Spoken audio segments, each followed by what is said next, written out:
1, you can review the accounting cycle of a service type of business. Second is to review how to record business transactions to the general journal.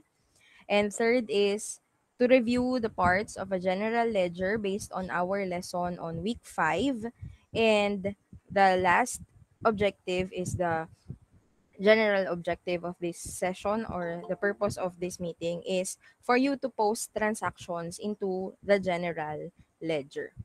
So ito po yung part ng general ledger. So you have the yung part dito is the title. So you start again with the name of the business, what type of book you are recording. So on this case, you have general ledger, and for what specific period, for the month of um kung gagamitin natin yung Reyes delivery service, that is for the month of July 2017.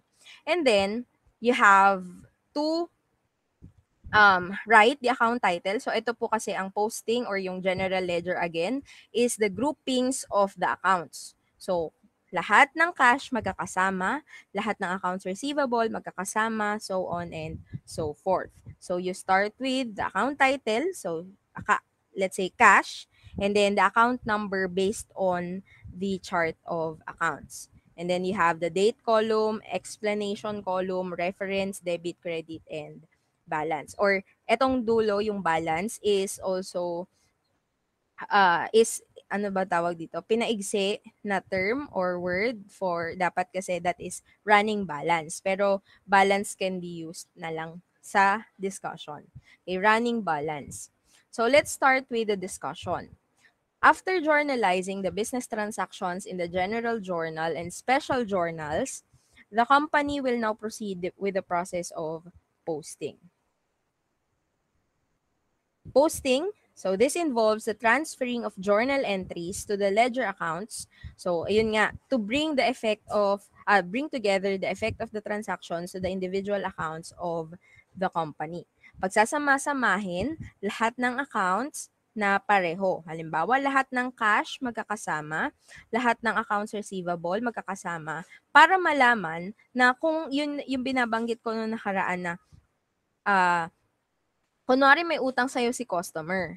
Paano mo malalaman at the end of the period kung magkano pa yung utang niya? So you can use the ledger. Okay? So the ledger is the grouping of all accounts of a company showing its respective outstanding balances or running balance. So kung ang general journal or ang journal ay the book of original entry, kasi yun yung first entry. Yung ledger naman is called the book of final entry. Okay? So because all balances in the ledger are used in the preparation of financial statements. So, posting means transferring data. So, inuulit lang, no? The amounts from the journal to the appropriate accounts in the ledger. So, paano ba natin ita-transfer yung accounts or yung mga datas from the journal to ledger? So, ito yung unang-una nyo dapat malaman.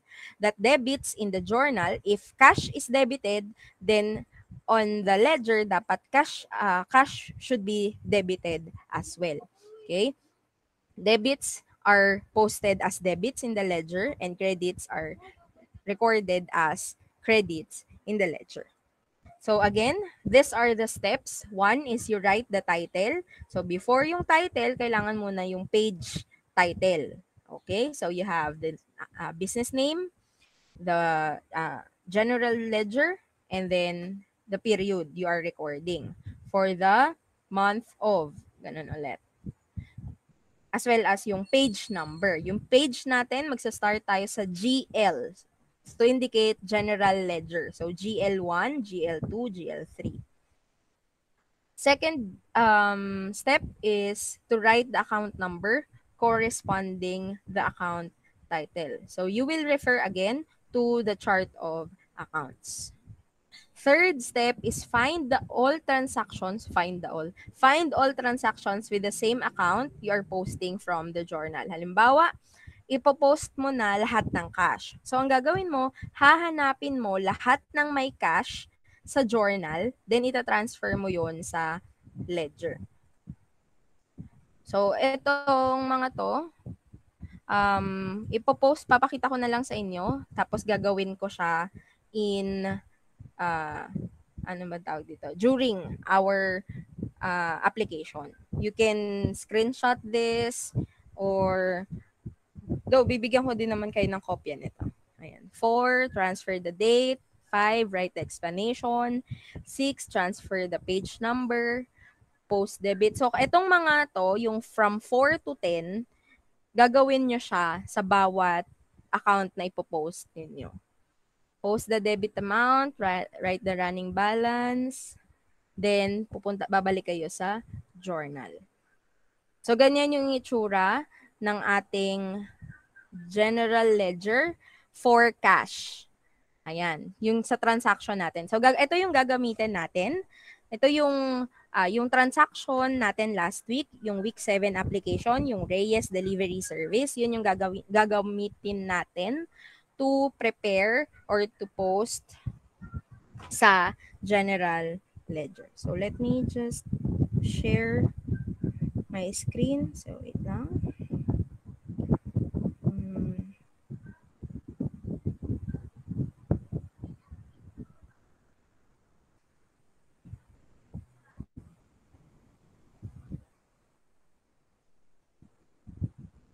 Ayan. So, this is the general journal. Naku, hindi kita. Ayan. This is the general journal for Reyes Delivery Service for the month of July 2017. Ang transaction po natin dito, yung pinakita ko kanina. So, pwede nyo naman pong i-open yung, or pwede nyong, dalawa yung, ano, di ba, yung nakashare. So, ano yung nakikita ninyo sa screen ninyo? Yung Reyes Delivery Service Reyes po. Delivery Service mo. Okay. Journal. So, pero meron kayong option na naka-present din yung isa ko pang account. Yung meron pang naka-present dyan. Pakihanap na lang. Pero kung naka-phone kayo ata, hindi ata makikita. Pero wala namang problema yan. Okay. So, meron naman kayo ata, I think, meron kayong kopya nung general journal natin last week. Ito yung chinek natin nung Monday, di ba? Monday last week. Ayan. So, ito yung general journal for Reyes Delivery Service for the month of July 2017. Okay. So, punta tayo sa steps. Step number 1. Ayan. So, for step number 1, so ito yung journal natin. GJ1, GJ2.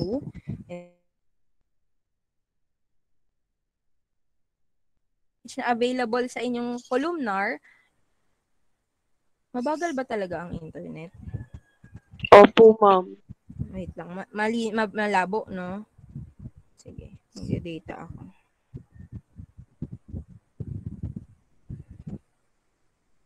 Okay. So, you start with the title. So, eto na po, magpo-post na po tayo ha. So, sumunod, kung meron kayong columnar na hawak, gawin na para natatry ninyo while we are discussing. So, you start with the business name ulit. So, business name, that is Reyes Delivery Service. And the book is the General Ledger.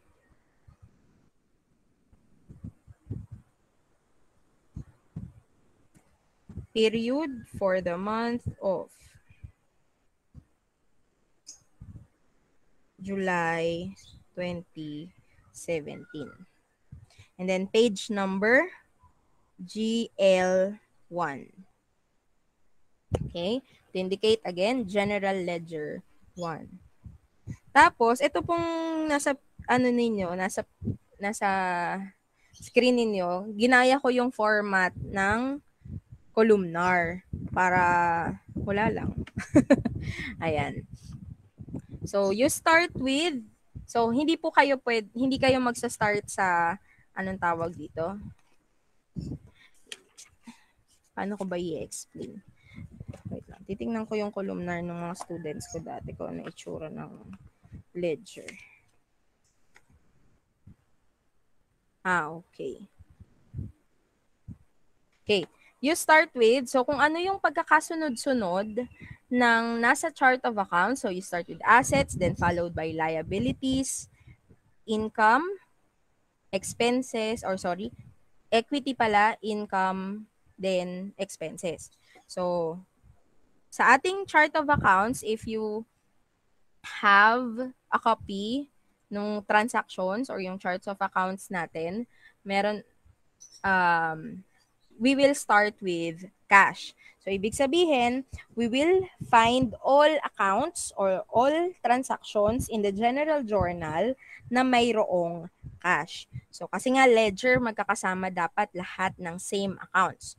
So, lagay nyo dyan, account name or account title, kahit ano. And then, lagay nyo sa right side, account number.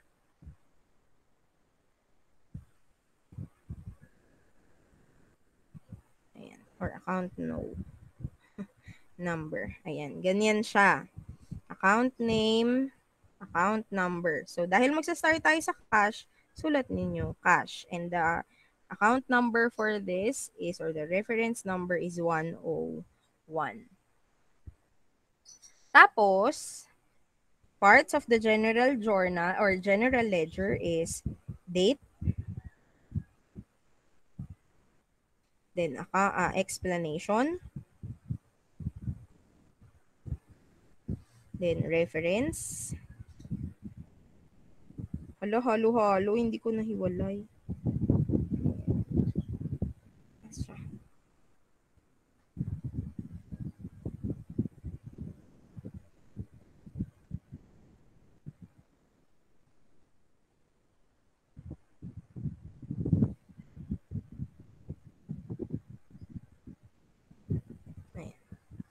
Reference, debit, credit, balance.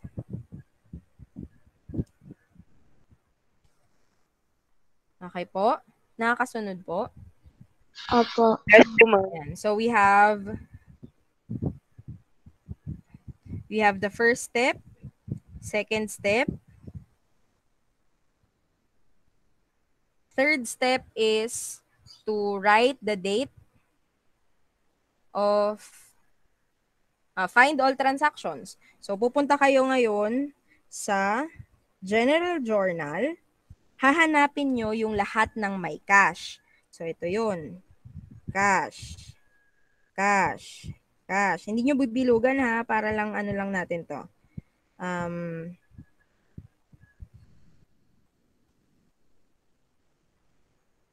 Ayan. So, hanapin nyo lahat ng may cash. Cash. Cash.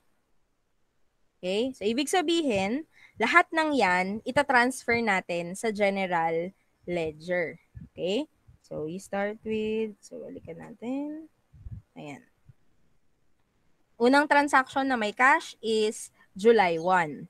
So, punta tayo sa general ledger. So, that is July 1.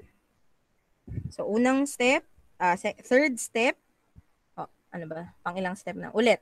First step is to write the account name. Second step is to write the account number.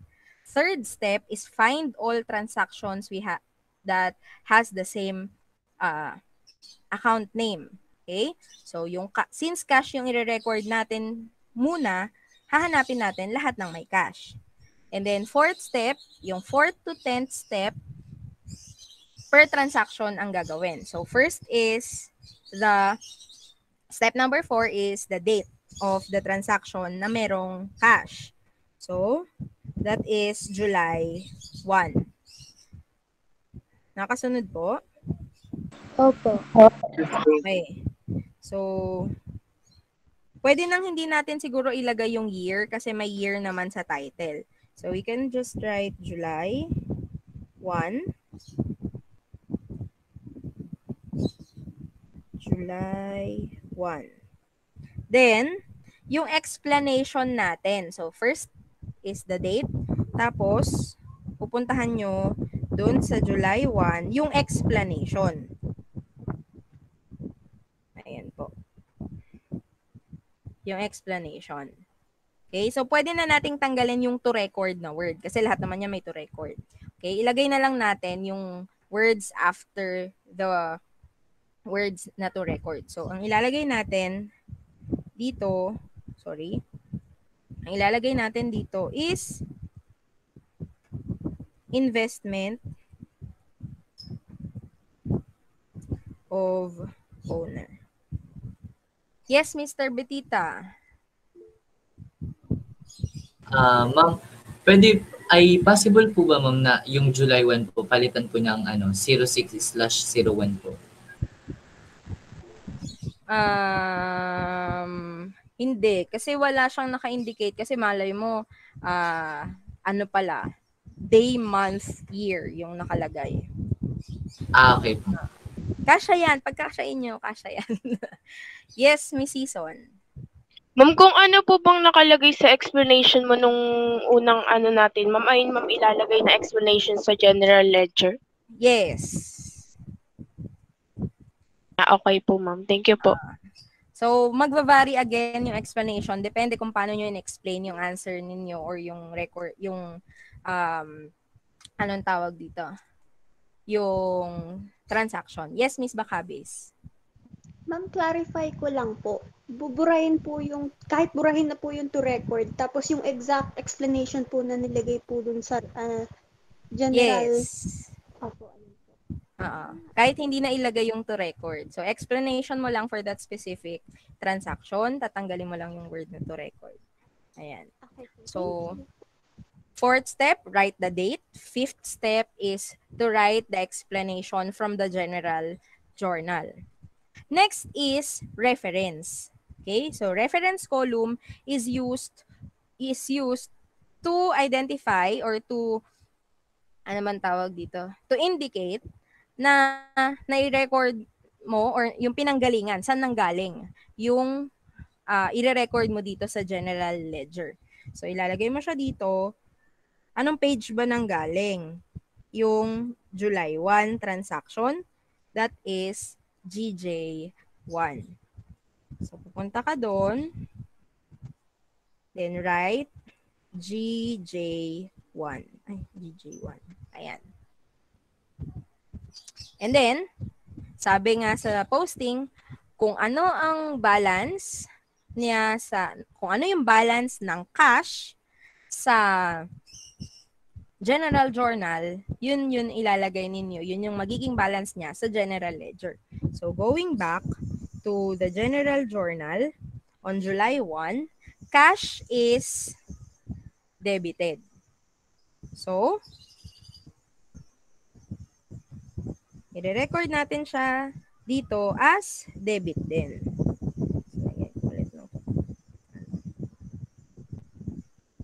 Okay, so peso sign. Magkano? Magkano nga ulit yung cash doon?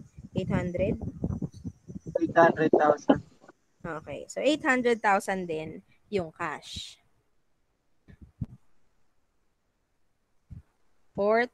Hindi pala kaya. Fourth step, fifth, sixth, seventh. 8 is write the running balance for each transaction. Nakita nyo ba? Sige, zoom in pa. Ayan. If the account is debited, i-add natin siya sa previous balance. Kapag credit naman, isusubtract natin siya from the previous balance. Pero since tayo ay wala namang balance for this specific or dahil nga wala naman first entry natin ito, ilalagay natin na debited kasi 0, sabihin natin since first entry natin to, 0 plus 800,000 pesos. Okay, so ang running balance natin for cash on July 1 is 800,000 pa rin. Nakasunod po? Opo. Okay, 0 plus 800,000 kasi debit, then 800,000 pa rin. Kapag, halimbawa po, ang first entry ninyo ay negative, halimbawa lang ha, halimbawa nakalagay yan dito, halimbawa. Ilalagay natin siya, i-enclose natin siya sa parenthesis. Excuse me. To indicate na negative. Okay? Sa accounting, kapag naka-enclose ang value or number sa parenthesis, ibig sabihin negative yung amount. Okay? So, ganun yung mangyayari kung ang first entry mo or yung balance mo ay negative, i-enclose natin siya with sa parenthesis. Okay? This is 9th step. 8 pala. Running balance is 8. 10th step is babalik tayo sa general journal. So, titingnan mo to. Ay, wait lang. Sorry, hindi pala dyan.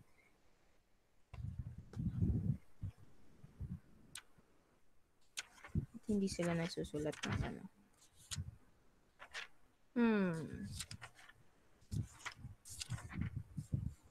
Tama.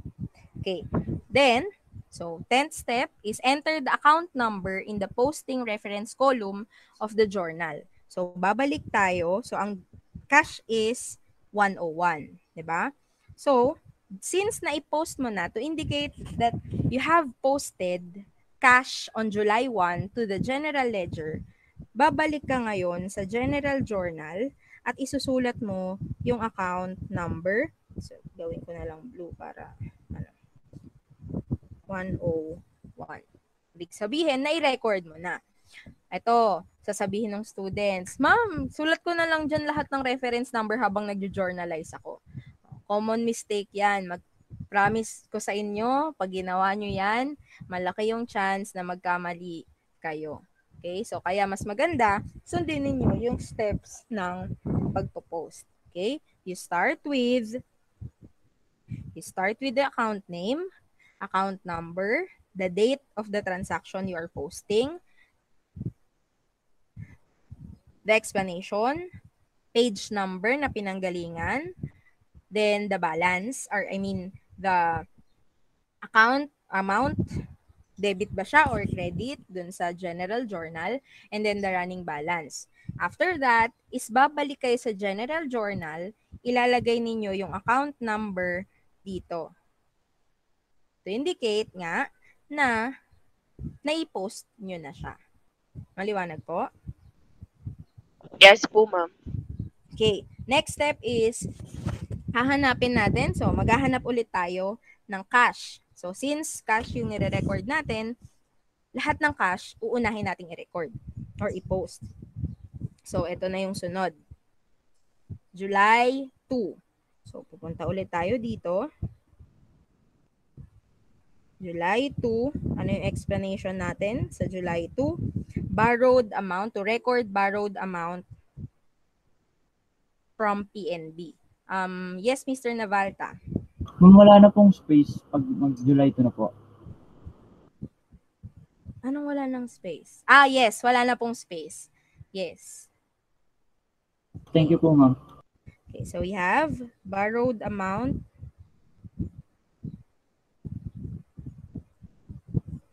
from PNB. Then, page number, GJ1. Yung cash ba natin sa July 2, debit or credit? Debit. How much? Debit po, ma'am. 100,000 po. 100,000. Okay, correct. 100,000. Debit, 100,000. And then, magkaano ng balance natin? 900,000. 900,000. Okay, 900,000. Kapag debit, i-add. Pag credit, ima-minus sa balance on the previous transaction or previous balance. So 800,000 plus 100,000 is 900,000. After that, balik tayo sa general journal, isulat ang account number to indicate that it was already posted. And then, next transaction, July 7. Cash. Yes, Miss De Los Reyes. Sasagot po sana, ma'am. Okay. So, cash is July 7. Ano yung explanation natin? Sige, Miss De Los Reyes. Purchase of furniture po, ma'am. Okay. Purchase of furnitures, purchase of tables and chairs. Kung ano yung nakasulat sa inyo, yun yung ilalagay ninyo sa explanation.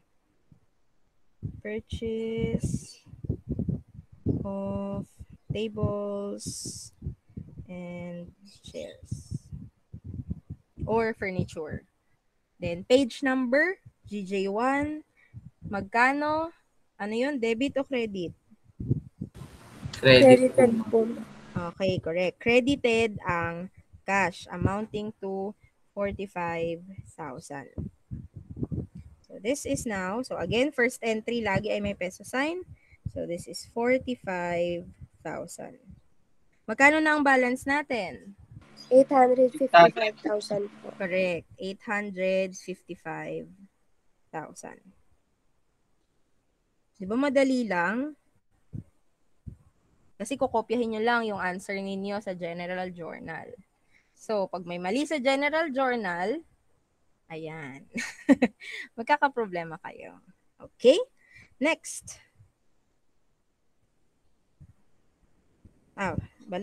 Babalik tayo. Record 101. Then, next transaction. To be posted. Anyone?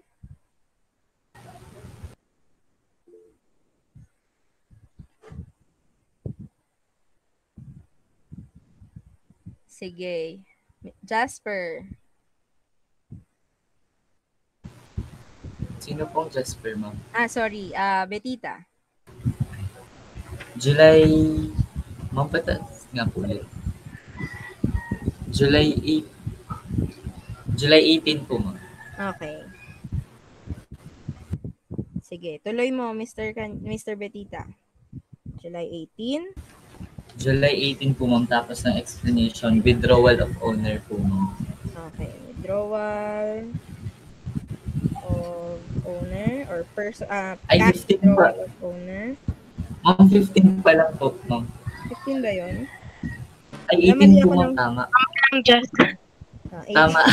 Okay. 18. Sige. Page number, reference. GJ1 po, ma'am. Correct. DJ1. Debit Tapos or credited credit? po siya. Credit Credit na po. magkano? 5,000 po. Okay. 5,000.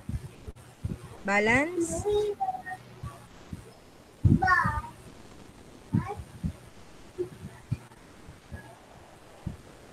Balance.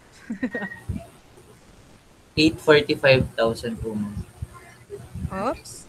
5,000 lang yan. Ay, 850. Okay, correct. Tama, 850,000. Then, balik sa general journal. Write 101. Okay? Tatapusin ko yung today, tatapusin ko yung cash, tapos isasama ko siguro yung, ano ba yung nilagay ko dun? Accounts payable yata yung ginamit ko na, sa module. Okay. Para kayo na yung mag-transfer nung iba, yung cash lang tatapusin ko, tapos ipapakita ko yung sa accounts payable, pero hindi nyo isusulat muna kasi dapat sunod-sunod eh. Ayun. Then, kayo na bahala magpatuloy. Iano natin siya, i-check natin siya on Monday. Okay? So, next transaction.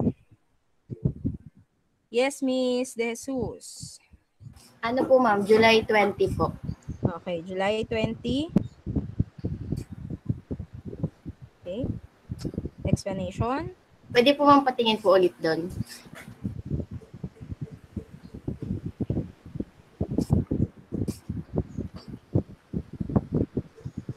Ayun po, ma'am. To record payment for account on July 15. Payment for account on July 15.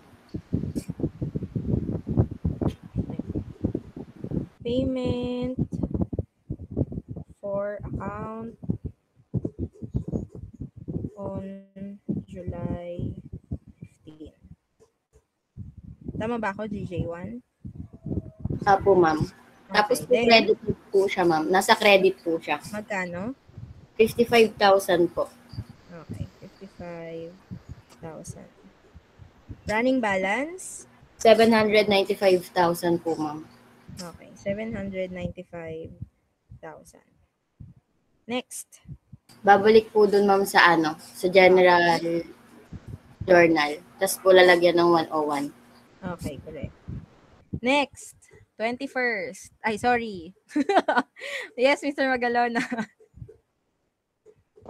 Date po, ma'am, July 21. Okay.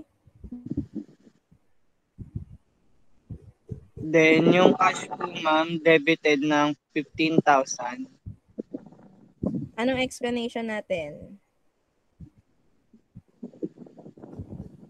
Receive from the customer po. Or Okay, service receipt. Customer. Receipt from customer. Receive po, ma'am. Receive payment from customer.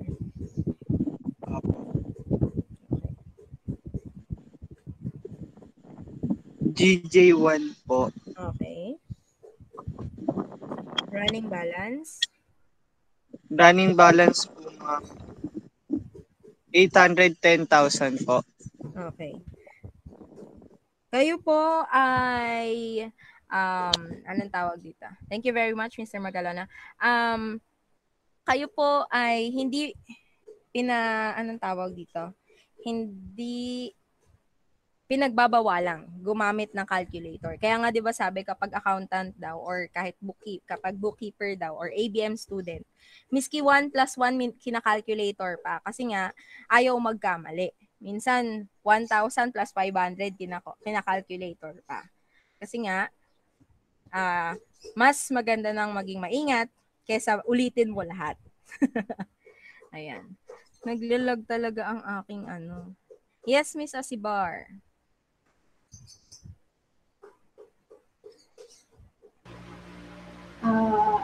Ring na po, ma'am.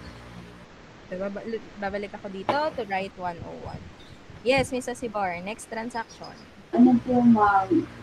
July 22 po, ma'am. Okay, July 22.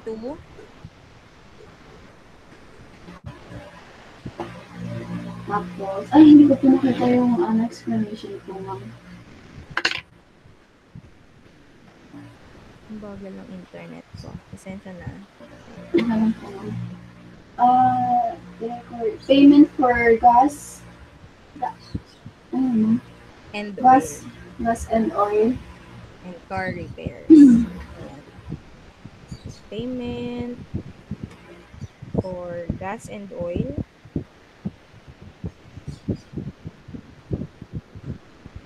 And car repairs. Tapos, GJ1 po. okay, DJ1. Tapos, Amount, cash is credited po, ma'am, which is 1,500. okay. Credited 1,500. Running balance.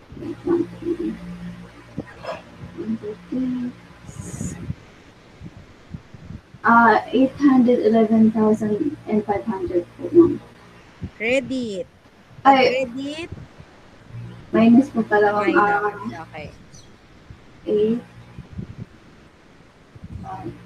minus 1,500 is 808,500 pesos po, ma'am.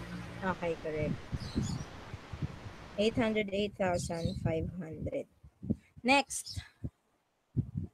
Sorry. Balik tayo sa July 22, 101. Next. Ilan na lang to? Apat pa. Okay. Ako na magtutuloy ha, para mapunta tayo dun sa accounts payable. Next, July 25, cash 500, payment for telephone bill. 25, payment for telephone bill. GJ2 na kasi second page na. Credit 500. This is 808,000.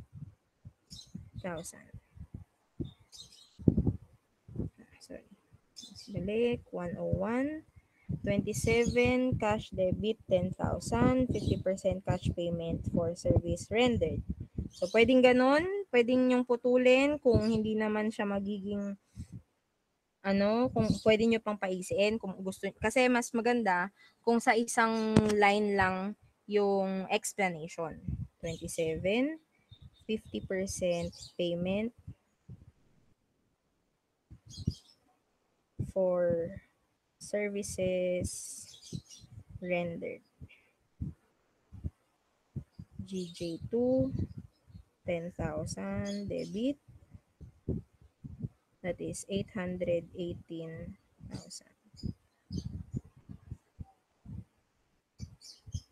This is 101. July 30, cash, debit 8,000, 50% payment for credit.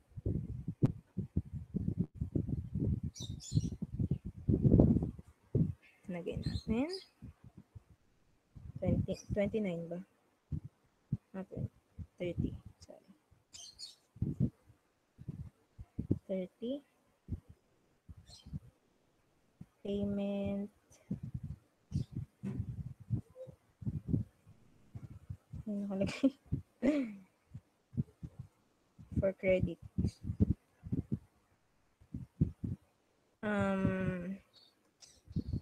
For services on July 24. GJ2, 8,000, 826,000. Pangit yung explanation ko.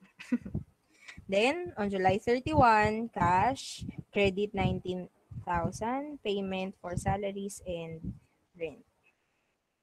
31, payment for salaries and rent. GJ2, 19,807.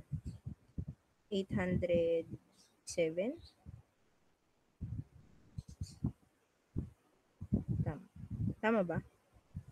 807,000?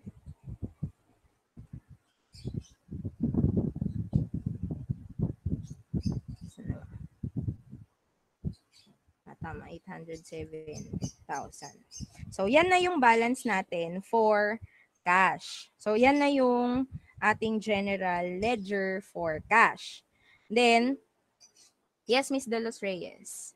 Ma'am, paano po pag yung explanation, aabot po siya magko-cover po siya ng dalawang... Pwede naman kayong mag 2 lines. Yun, pwede naman. Pero kung pwedeng paigsiin nyo ng 1 line, then 1 line lang. Okay po, ma'am. Okay. Next tayo. So, ang gagawin natin, so hindi tayo magsasayang ng papel. Okay? Ang gagawin natin, siguro mag-leave lang kayo ng 3 spaces in between 2 accounts para kung meron man kayong hindi na i-record, halimbawa, may nakaligtaan kayo na i-record sa mga journal, sa sa ledger. Halimbawa, na leave ninyo, hindi nyo napansin na meron palang cash sa let's say, July 7, hindi nyo siya na-i-record, halimbawa. Pwede nyo naman siyang ilagay dun sa pinakadulo. Okay? Para lang, para kahit pa paano, may record nyo pa rin. Hindi nyo uulitin yung lahat ng nasa ledger. Okay? Then, leave 3 spaces. Then, saka kayo maglagay ng panibagong account name. So, account name,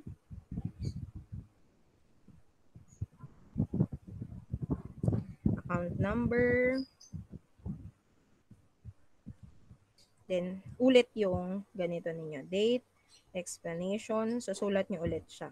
Ito, matagal, nakakapagod kasi nga paulit-ulit. Ref, debit, credit, balance.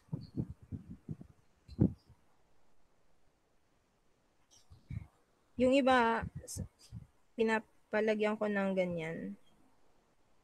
Ano bang itsura ng columnar nila? Wala namang ganyan. Oo, pwedeng wala na. Ayan.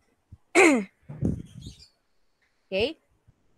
So, ang next na i-record natin, yung susunod na account title after cash. And that is accounts receivable. So, hindi ko na i-record kasi nga, activity nyo na yon. So, non-graded pa rin yung activity natin dito. Ano na lang tayo? Ang gagawin ko na lang muna is yung accounts payable. Okay? So, activity nyo na yung lahat maliban sa cash and accounts payable. So, suppose we are going to post accounts payable. And the account number for accounts payable is 201. Based sa charts of accounts. So, let me check kung tama. Okay, 201 si accounts payable.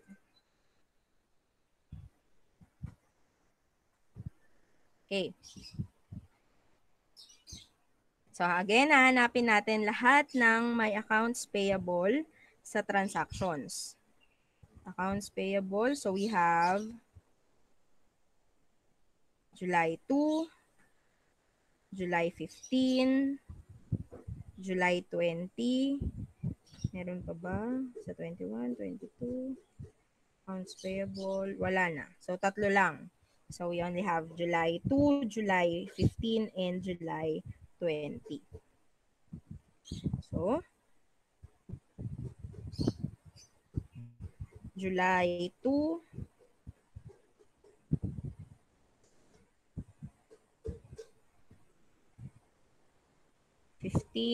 and 20. Minsan ginaganyan ko na para hindi ko na makalimutan. Okay? July 2, the explanation for the transaction is to record borrowed amount from PNB. So borrowed amount from PNB.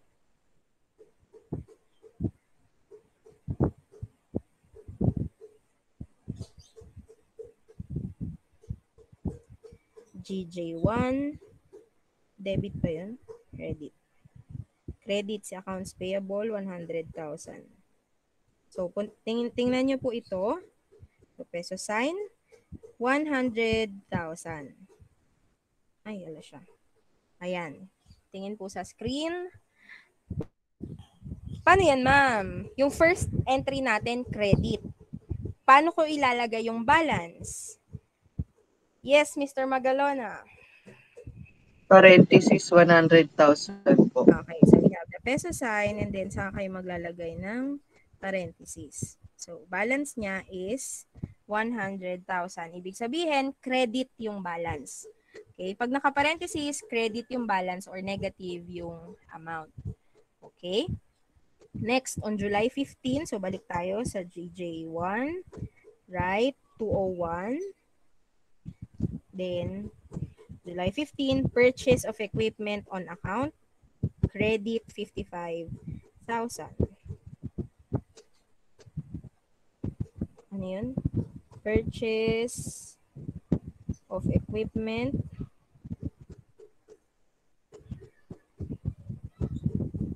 on account, GJ1, 55,000. Magkano na ang balance?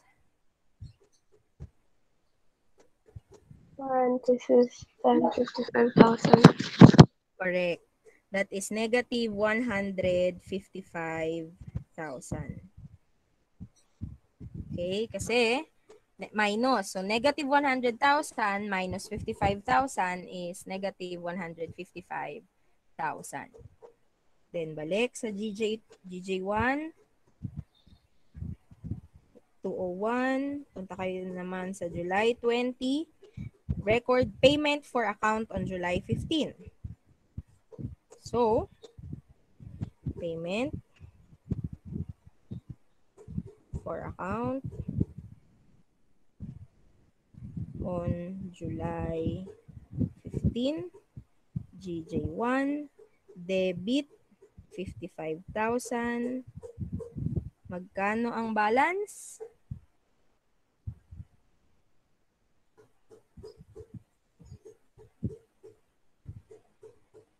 Negative 100. Yes, Miss Castro.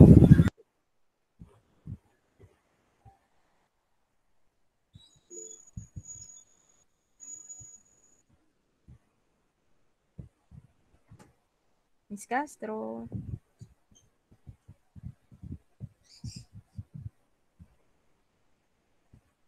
Okay, negative 100,000.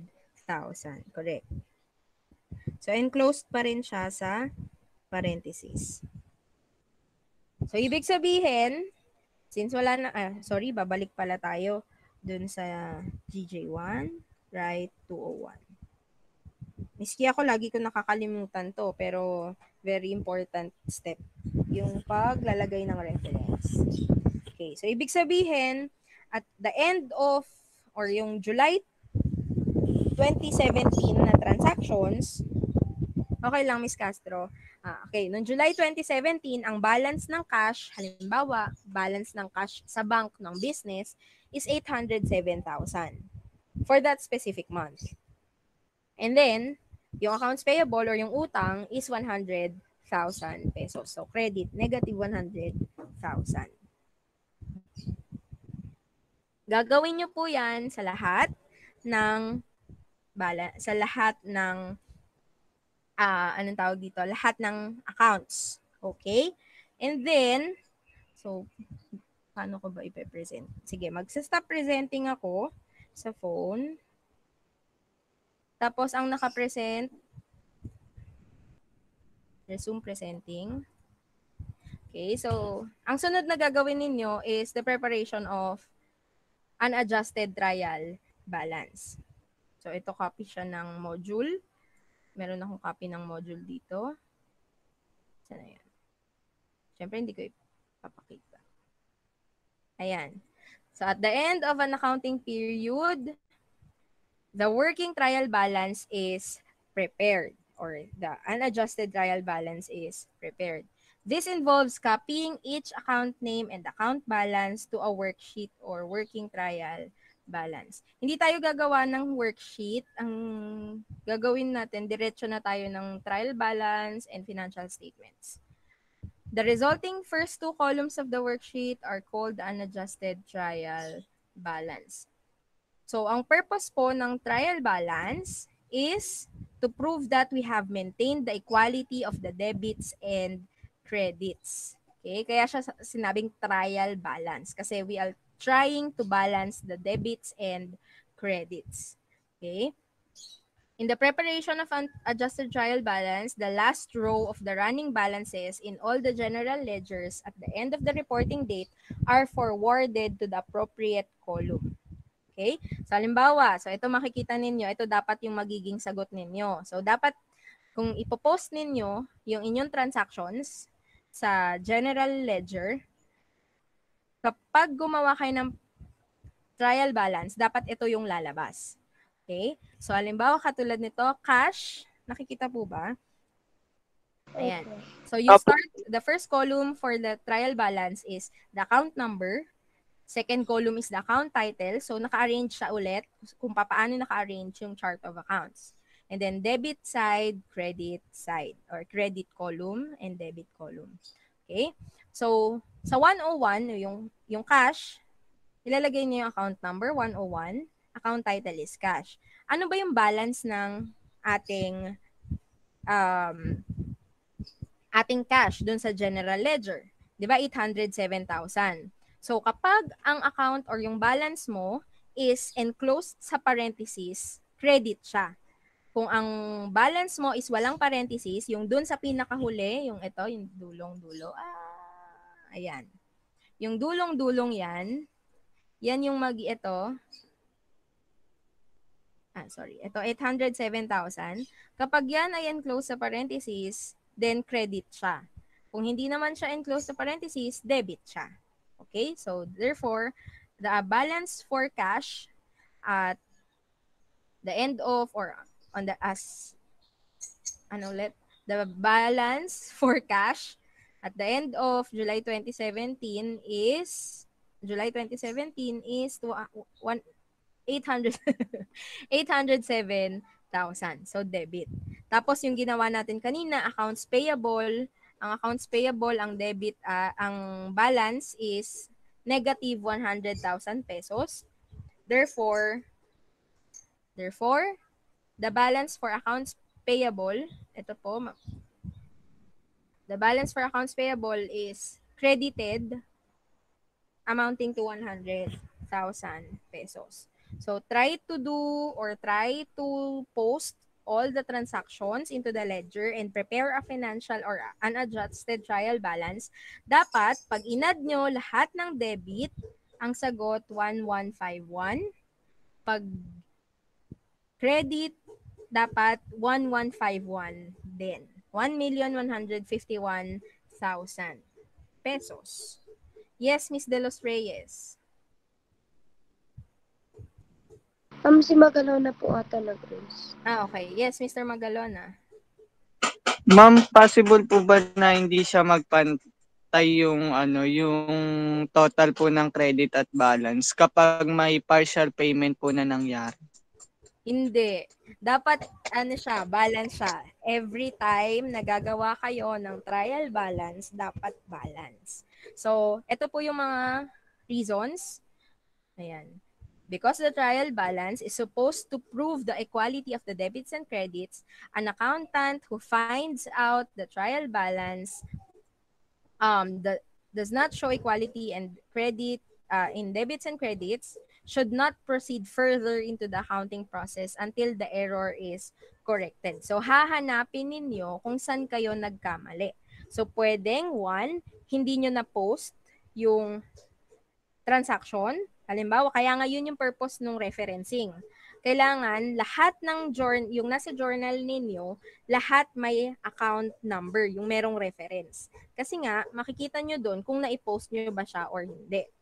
Second, titingnan ninyo kung tama ba yung number or yung amount na inilagay ninyo sa ledger.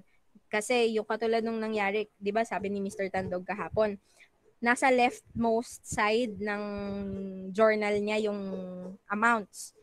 Paano kung yung 8,000 na isulat niyang 800 sa general ledger? So, magiging mali na yon or magkakaroon ka na ng discrepancy sa amounts.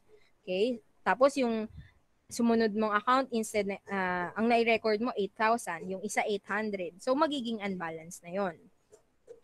Third error is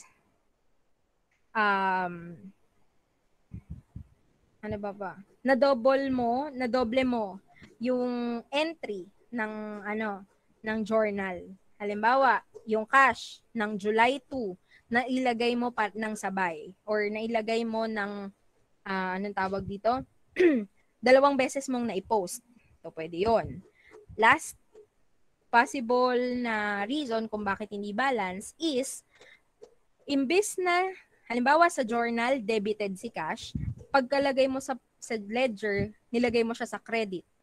Debit siya sa journal, nilagay mo siya sa credit sa ledger. Magiging unbalanced na yung accounts mo.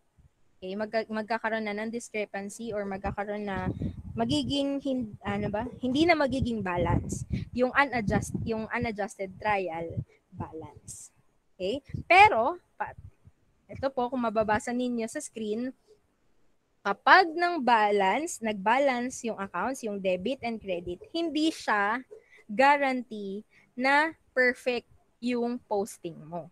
Kasi may mga pagkakataon na balance yung halimbawa 1,100,000 yung debit, 1,100,000 yung credit. Hindi necessarily tama or balance. Tama yung posting mo. So, ito yung mga errors na pwedeng mangyari.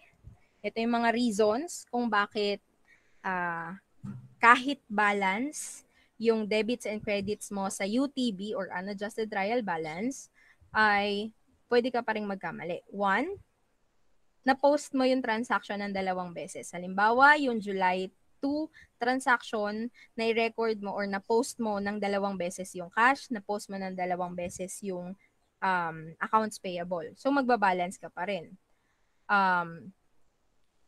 Na-post mo sa wrong accounts. Halimbawa, journal, dapat sa journal, ni-record mo siya as accounts receivable, pero inisulat mo debit and cash. Halimbawa, paano ko ba ipapakita?